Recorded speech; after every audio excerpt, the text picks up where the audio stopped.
Hello, Facebook. Hello, Internet. Hello, YouTube. Hello, Instagram. Anywhere else this video may appear. My name is Samuel Huber from SamuelHuber.net.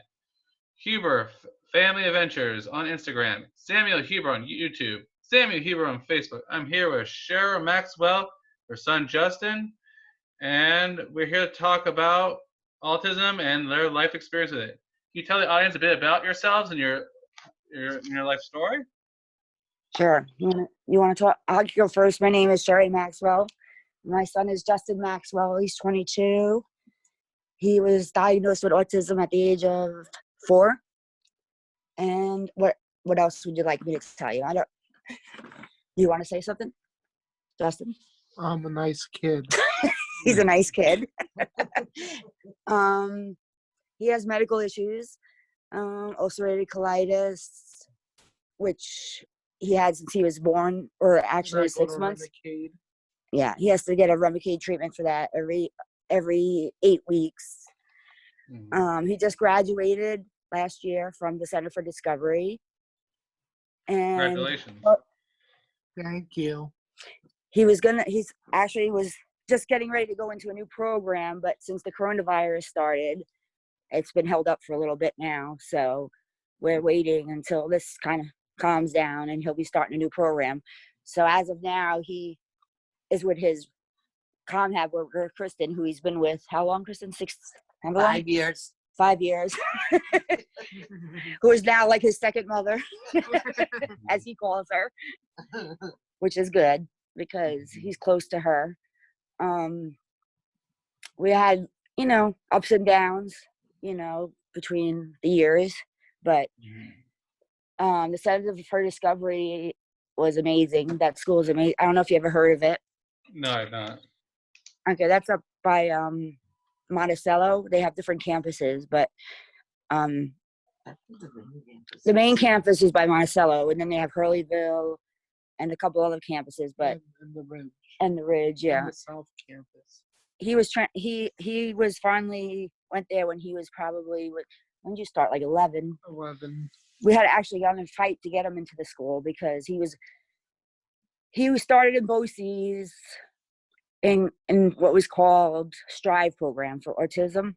And he did well in that program, but then they kind of took that program away and he went into to a straight BOCES program, which for a year or two he did well, but then did not because they took away his aid. And it kind of, I don't want to get into a million details, but it kind of once they took away his aid, he kind of went downhill from there and did not do well in that program because they were in a classroom with 7 kids. Everybody was different levels and he just didn't thrive there. So I kind of had to, me and my husband actually were fighting with the district for about 2 years to get him into the center. They didn't want to actually really put him in there because it costs a lot of money because it's really a private school basically, but it's the best. It was the best for him at the time. So we went back and forth to meetings and them sending him home from school after, every day sending him home. So finally we got him in and he thrived very well when he finally was in there. He learned a lot. He was working with animals and he was they do regular learning on the computers. They do reading, but they also do jobs where they go he used to collect the eggs from the chickens, then count them and then weigh them and then clean them and then put them in the perspective crates, large, weigh them and say large, extra large, medium. Then they would pack them and bring them to the store, put them on the shelf because the center even had buildings in Hurleyville where they had their own store and the kids sold the eggs there and everything. So they also did honey. They had bees and they made honey. They had, what else, Justin? What else did you do? What else did you do? Do herbs. They did the herb. They grew herbs and they used to dry them out in the herb room and sell the herbs. And they used to do fruits and vegetables, right? Yeah. And they also did everything. They have houses there as well for kids that stay. For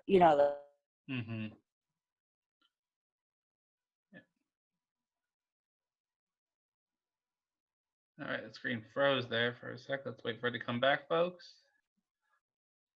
Like some kids are coming from long distance.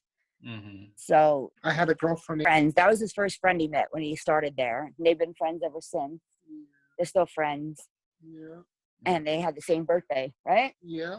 If I heard Justin right, it sounds like he has a girlfriend. Yeah, when he first started the center, his first friend he made, her name is Riley. Yeah. And they've been friends since they were 11. And they became close because they had the same exact birthday. November, they were on the same day in the same year, so they started celebrating their birthdays together every year. That's So beautiful. yeah, and our family and their family became close, so we all like do things together. So it was really nice because he never really had his own friends until then. Mm-hmm. He was kind of always with family friends. So it was the first time he really made his own friends. And then he made a lot of friends through the center. Like we had like a group of friends that all would go out together and go to the movies together, do different trips together. So it was nice. Yeah. Okay. So I'm just babbling. That's what this channel's for you guys to hear your voice. How has your view on autism changed over the years? My view on autism changed over the years. Is that what you said? Yeah, so like from Justin's diagnosis until like now, like how has it changed? Well, I think now people are more relatable to it. It's out in the open more, I would say. I mean, you know, um, I think I I think it's more understandable to some people, I guess. I mean, when he was younger, sometimes he had a lot of, meltdowns to certain things, noises, and and as a mother, it was kind of hard because people would stare and look at you and think you're maybe being a bad mother or he's a bad, quote unquote, bad kid, not behaving. But it would be like, for example, we were in a store one time in ShopRite, and he never had a problem with being in there. And then one day, just out of nowhere, the loudspeaker, they talked over the intercom, and he held his ears and just went to the ground and started crying. And I couldn't get him up. He was just terrified by the intercom. And it was just out of nowhere, but everybody was like staring at me and thinking like he was just having like, being a bad kid, and it's hard, but I think now as he's gotten a little older, obviously it's a little different. I think there's more people that are kind of realizing the difference between, autism and just, hopefully, that is some things they just can't help. It's not intentional, you know. And go ahead, I'm sorry. Sorry. How has Justin's view on his autism changed over the year? Has he come to understand what it is and how it's a part of him? I don't know if he understands it completely. I mean, I think he is becoming more aware of it, I think, because he has actually said to me, like, I'm autistic. And I'm like, yes. And he's like, what does that mean? And I said, well, basically, I said, it just means you learn differently. Yeah. In a different way than most people. And, so I think he is starting to, slowly but surely understand.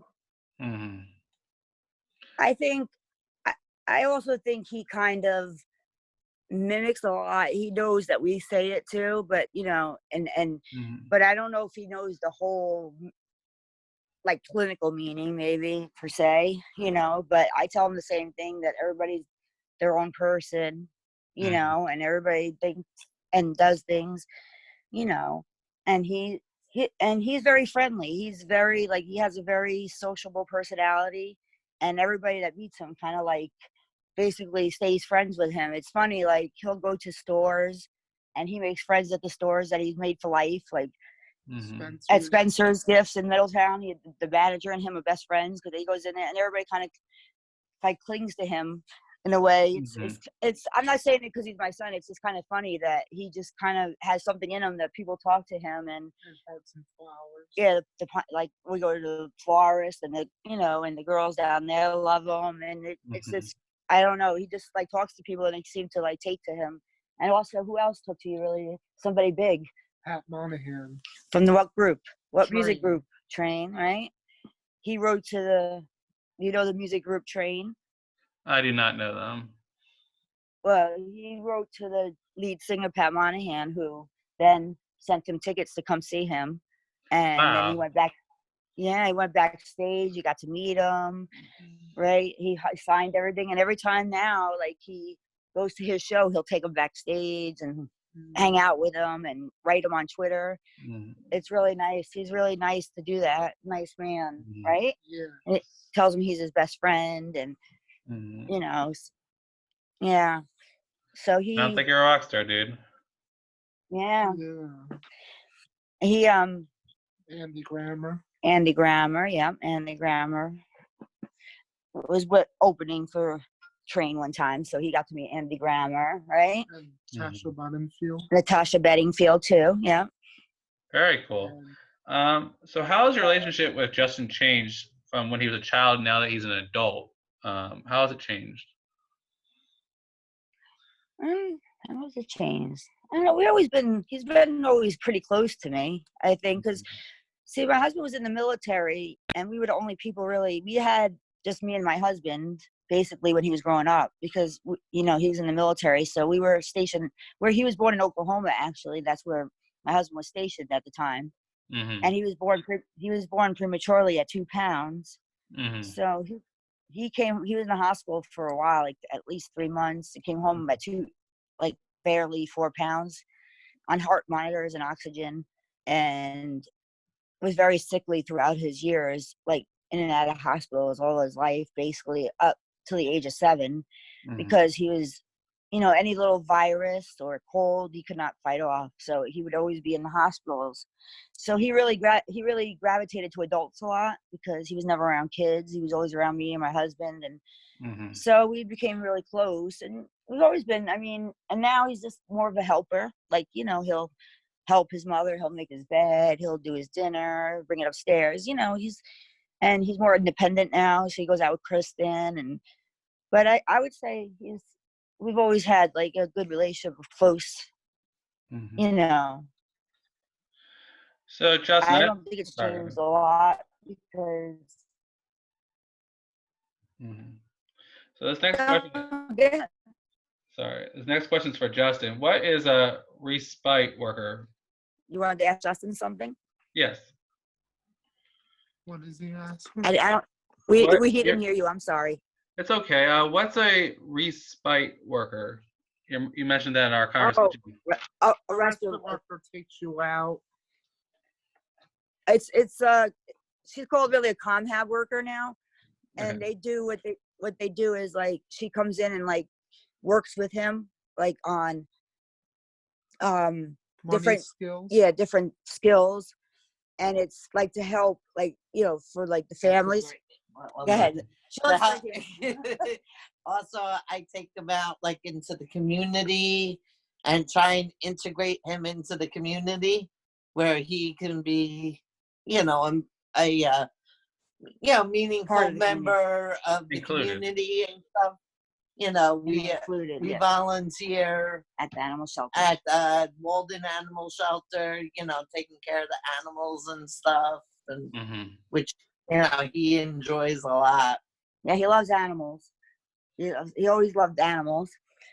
Yeah, and she comes and she was like doing it while he was in school. She would come, after school a couple of days. But now that he's out, she's been doing it more often until he gets in his new program. And they do learning.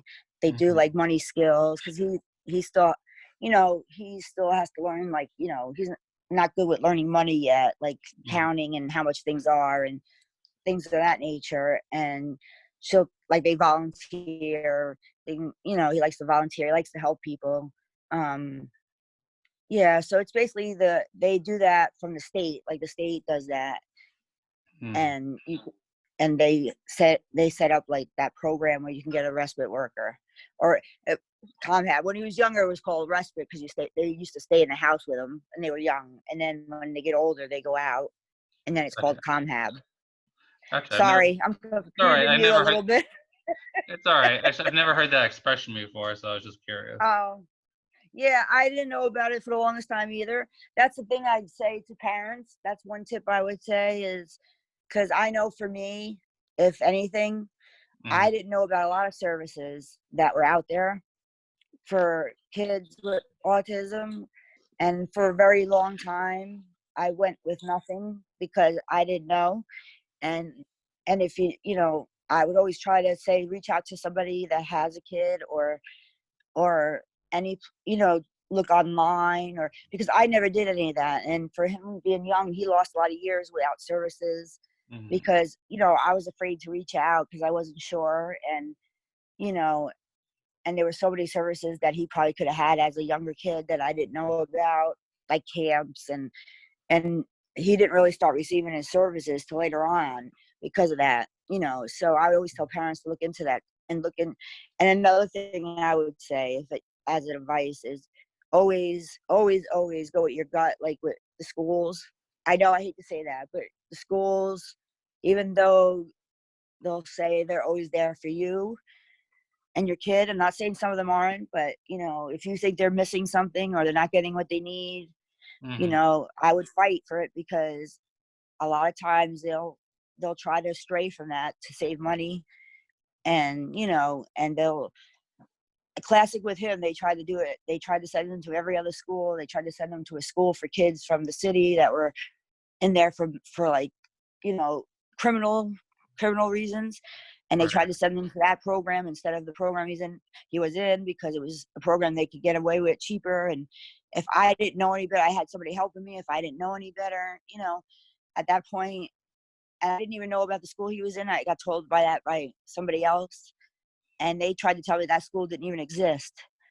So Mhm, you got to really research sometimes and try to just, not saying don't trust them, but just, if you need something and you think they need it, just fight for it because, you know, you have to try to get everything you can get while they're in school because he lost a lot of time that he could have had due to mhm, me not knowing that information and not knowing I should be fighting for it because I was always mhm, afraid that to rock the boat per se, mhm, because I always felt like they always made you feel like you're lucky that he's going here. You're lucky he has these services. You're lucky that he's doing this, So I mhm. was always feeling apologetic towards it more so, if that makes sense.